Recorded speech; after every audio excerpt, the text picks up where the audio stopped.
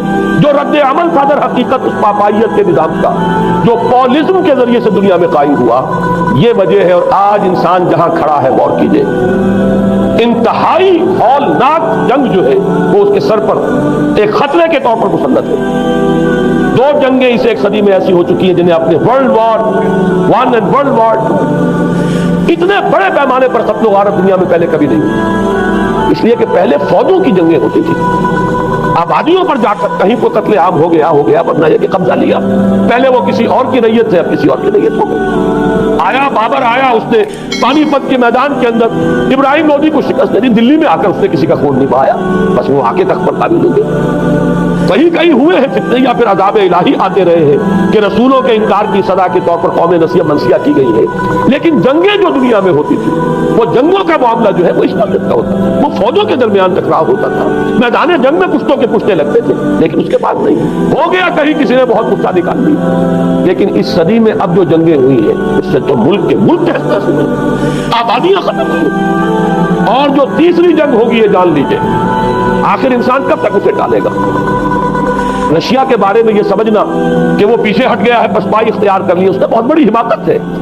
وہ در حقیقت اب ڈپلومیسی کی راہ سے سپریمیسی چاہتا ہے، لہذا تصادم تو ہو کر رہے۔ مولانا مناظر حسن گیلانی رحمۃ اللہ علیہ کے خیالات جو ہیں وہ مجھے اس سورہ کہف کے ابتدائی آیات کے ضمن میں مجھے ان سے اتفاق ہے، اور بہت سی چیزیں ان سے ماخوذ ہیں۔